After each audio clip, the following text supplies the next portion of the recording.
नमस्कार दोस्तों, जय जोहार। बिहनिया संध्या में आपका स्वागत है। 2 दिनों में अडानी समूह के खरबों रुपये डूब गए। उन पर फ्रॉड का आरोप लगा है, बहुत बड़ा आरोप है।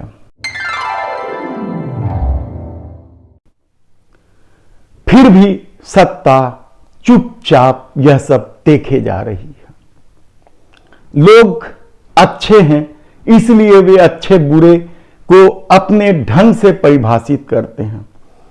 आप किसी भी रूप में अच्छे बुरे को परिभाषित करते रहें, लेकिन अच्छा अच्छा होता है और बुरा बुरा ही होता है।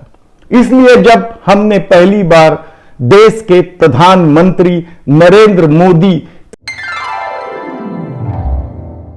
के झूठ पर सवाल उठाए थे कि क्या इस देश के प्रधानमंत्री को झूठ बोलना चाहिए, तब भी कुछ लोगों ने इसे राजनीति कहकर खामोशी ओढ़ ली थी। हमने उनके दूसरे झूठ पर भी जब सवाल उठाए, तब भी कुछ लोगों ने राष्ट्रीय हित, राष्ट्रीय सुरक्षा और हिंदुत्व की आड़ में उसे परिभाषित करने की कोशिश की। और जब अडानी, अंबानी सहित कुछ उद्योगपतियों को सत्ता किस तरीके से फेवर कर रही है, जब यह सवाल भी उठा, तब भी वही लोग जो छद्म राष्ट्रवाद और हिंदुत्व के आश्रय इस देश में झूठ, अफवाह और नफरत की राजनीति कर रहे थे, वे लोगों ने तब भी उन्हें जायज ठहराया था। बढ़ती महंगाई, आसमान छूती बेरोजगारी और देश की आर्थिक बदहाली पर भी उठे सवाल का जवाब हिंदुत्व और छद्म राष्ट्रवाद होता था। कोरोना के दौरान ऑक्सीजन के अभाव में मरते लोग, चिताओं की लंबी कतार, अस्पताल की अव्यवस्था और मोदी सत्ता की बेरुखी मनमानी पर भी जब सवाल उठे, तब भी उन्हीं लोगों ने हिंदुत्व और छद्म राष्ट्र को लेकर जायज ठहराने की कोशिश की गई। लेकिन हमने बचपने से ही पढ़ा है कि झूठ बोलना पाप है और बार बार जो झूठ बोलता है वह पापी होता है। और जब सत्ता में बैठे प्रमुख व्यक्ति ही झूठ बोले तो फिर उसका परिणाम सबको भुगतना पड़ता है। लेकिन अच्छे बुरे की परिभाषा इस राजनीतिक दौर ने सब कुछ तहस नहस कर दिया, छिन्न भिन्न कर दिया। इस देश की एकता, अखंडता पर भी वार किया, पूरे एक वर्ग को किनारे कर दिया। अब जब हिडनबर्ग रिसर्च की रिपोर्ट आई है, तब भी सत्ता चुपचाप देखे ही नहीं जा रही है, बल्कि 2 PSU यानी लाइफ इंश्योरेंस कंपनी LIC और स्टेट बैंक ऑफ इंडिया तब भी अडानी का शेयर खरीदते रहे। आप यकीन नहीं करेंगे कि कल भी जो अडानी ने 20,000 करोड़ का आया है, उसे LIC और SBI खरीद रही थी। ऑफर प्राइस से नीचे जा चुका शेयर 508 रुपए अधिक देकर ऑफर प्राइस में अडानी समूह के FPO से शेयर के भाव 508 रुपए नीचे चले गए थे। फिर भी ऑफर प्राइस पर यानी 508 रुपए अधिक देकर लाखों शेयर LIC और SBI खरीद रहे थे। और एक ही दिन में कहा जाए कि दोनों को करीब करीब 80 करोड़ रुपए का घाटा उठाना पड़ा तो गलत नहीं होगा।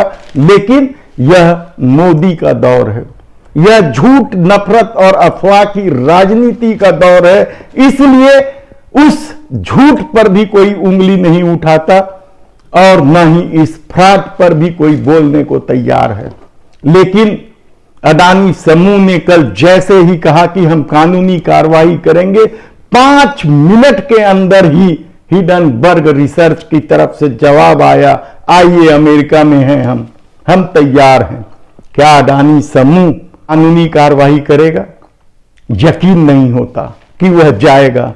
हालांकि इस मामले को लेकर अब एसीसी और अंबुजा की जांच करने की बात सेबी ने की है, लेकिन क्या हो रहा था इस देश में और अडानी की वजह से कितने लोगों को नुकसान उठाना पड़ा है, कौन कौन सी कंपनियां डूब जाएंगी, किस पर आर्थिक खतरे का साया मंडराने लगा है, यह इतने सारे सवाल हैं कि आप सुनकर हैरान हो जाएंगे कि अडानी समूह ने जो गुब्बारा फुलाया था वह इस तरह फूटेगा, किसी को उम्मीद नहीं थी। लेकिन सत्ता यह सब चुपचाप देखे जा रही है, क्योंकि याद कीजिए 2014 के उस लोकसभा चुनाव के दौरान किस तरीके से देश के प्रधानमंत्री नरेंद्र मोदी और गौतम अडानी हवाई जहाज में एक साथ घूमते थे और जिस तरीके से हिडनबर्ग रिसर्च ने आरोप लगाया है वह बेहद ही गंभीर आरोप है और यही स्थिति रही देश की तो आने वाले दिनों में LIC, SBI सहित कई लोगों के डूब जाने के खतरे मंडराने लगे हैं। यही नहीं, बहुत सारे PSU ने अडानी समूह के शेयर खरीदे हैं। आप फेहरिस्त देखेंगे तो हैरान हो जाएंगे। कल एक ही दिन में जिस तरीके से अडानी समूह की संपत्ति का आकलन किया गया है वह शेयर के कारण किस हद तक नीचे गिरा है वह सुनकर आप हैरान हो जाएंगे। अडानी टोटल गैस के शेयर 20% लुढ़के हैं। अडानी ट्रांसमिशन के शेयर तो 19.99% नीचे चले गए हैं। अडानी इंटरप्राइजेस के शेयर भी 18.5% नीचे गए हैं। अंबुजा सीमेंट के शेयर 17% और ACC सीमेंट के शेयर 13%। इसके अलावा अडानी विल्मर, अडानी पावर के शेयर भी लुढ़के हैं।